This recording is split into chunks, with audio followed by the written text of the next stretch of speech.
This is a download from BFM 89.9, the business station.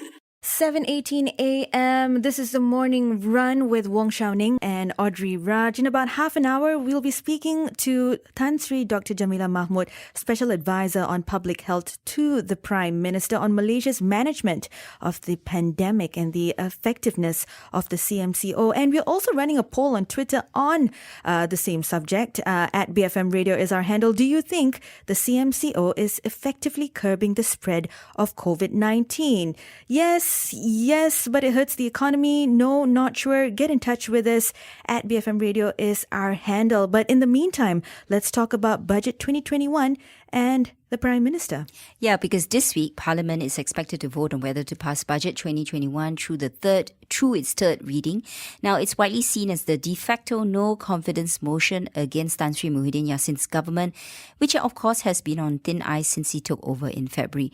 Now, this week's vote could be one of the several. Don't forget that even if it passes, there's still a third reading and another vote to contend with. Now, what we do know is Muhyiddin has a razor-thin margin in majority in Parliament with a simple majority of 112 MPs.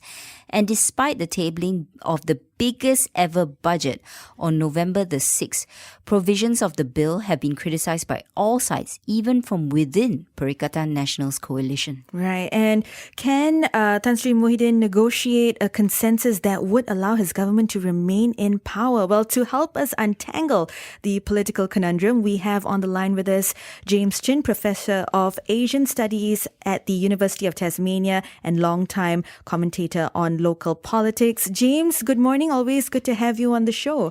So the parliamentary sitting this time around is different due to COVID-19 restrictions, and this includes limits to parliamentary hours as well as the number of people allowed in the August hall. Do you think this affects the quality of the budget debate, and can there be adequate scrutiny given all procedural constraints? The short answer is no. I think the MPs can still take part in the debates without any real constraints. The sort of constraints you're talking about is basically the speaker has limited the number of MPs at the whole at any given time. So I don't think that's going to stop the debate from happening. I think what is more interesting is that those MPs who are not in the hall, they're in a better position to do other stuff as well.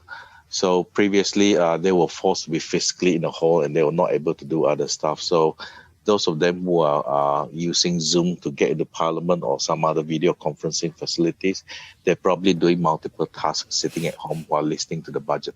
Now, James, we know that the government needs the support of various political factions in order to pass this budget. Now, what are the different players asking for? Perhaps let's start with UMNO. What are their main demands? Well, I think we need to start this discussion by asking ourselves, what actually is the budget? Basically, the budget is a wish list. It's a list of the government's priority in terms of spending the rakyat's money for the next financial year. That's basically what it is. So normally in the Malaysian budget, it's basically key items. You got the recurrent budget, things like salaries, and government expenditure. Then you got the development budget. So those are the two big chunks. Then within the development budget is carved into the different ministries. So they basically reflect the thinking of the incumbent government on where they want to use the money. But the important thing to remember is that the markets actually do not take the Malaysian budget very seriously. Part of the reason is because the Malaysian government, as far as I'm aware, has never really kept to the budget. In other words, the budget is just a guide for them to spend the money, because we know that ministers shift the money within the ministries all the time. So even though you have a one-line item for a specific project, the ministers can remove it at any time and shift the money around. So that happens all the time. So at most, the budget is a guide, and that's the reason why the markets do not take the budget seriously. The other reason why the markets do not take the budget seriously in Malaysia is that we also practice a thing known as supplementary budget. So when the money runs out, they will hold another supplementary budget and new money will be pumped into the economy. So that's the reason why I said that, people should not get too excited about this budget. I think the reason why people are really excited about this budget is for two reasons. One is that the market was expecting the Malaysian government to spend really big money because everyone understood that COVID-19 has really damaged the Malaysian economy and therefore we need big money to restart the economy. Obviously, that did not really happen. The expenditure this year is about 10% more than last year.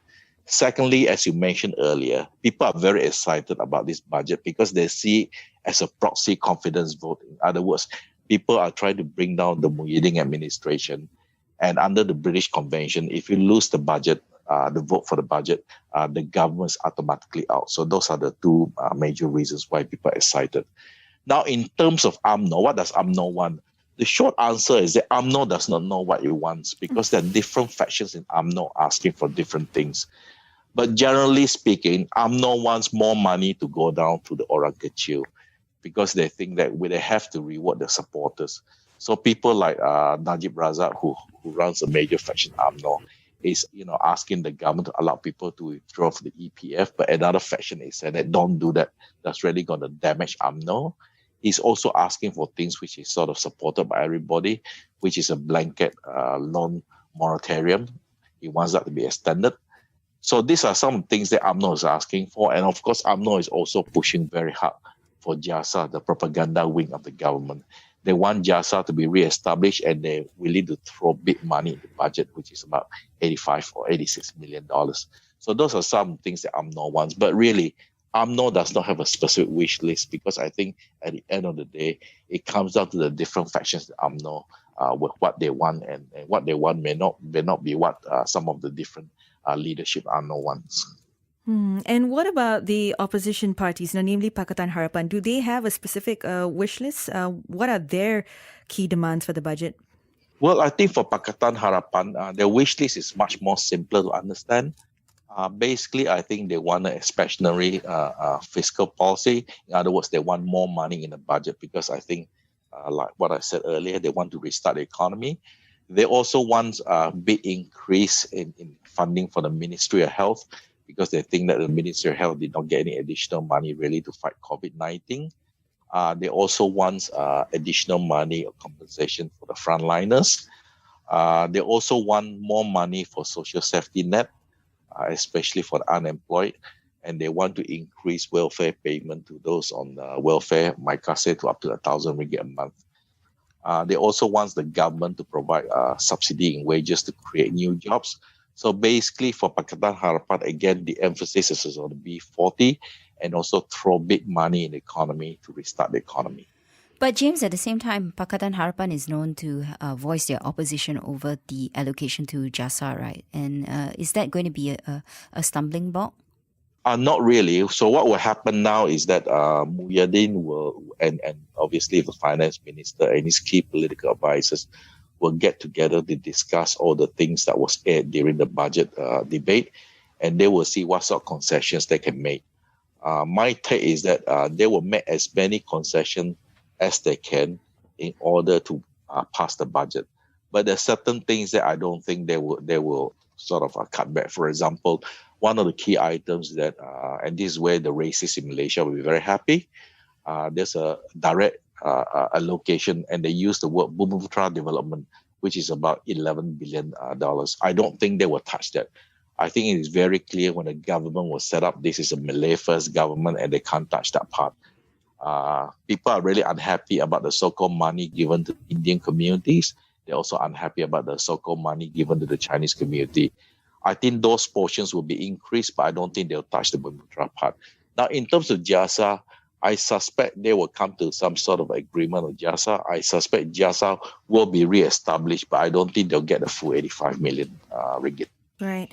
Now, James, Parliament is expected to vote on the second reading this week. What are the possible scenarios that you foresee? Really, this is, again, nothing new in the Malaysian budget process. So the second reading, the government will basically modify the budgets to try to get maximum support from the MPs.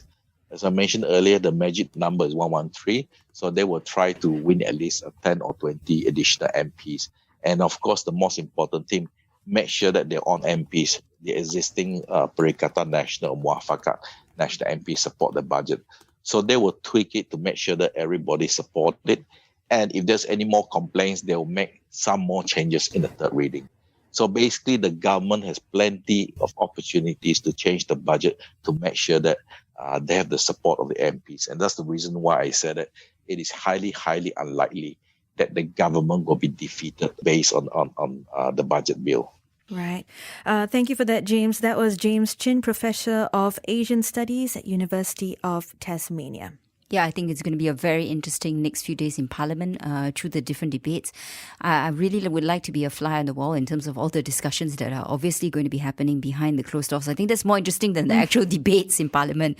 Now, the question, of course, is do you think the government is going to make any leeway with regards to this so-called unity budget? And are the other parties going to discuss anything in good faith? Or is it impossible considering the current political climate, right? Because the parties are extremely polarized, although they have said that they are willing to talk about it. Yeah, so interesting days ahead. Coming up next, we'll be speaking to Kun Go, Head of Asia Research, ANZ Bank. That's happening after the 7:30 a.m. news bulletin. Stay tuned, BFM 89.9. Thank you for listening to this podcast. To find more great interviews, go to bfm.my or find us on iTunes. BFM 89.9, the business station.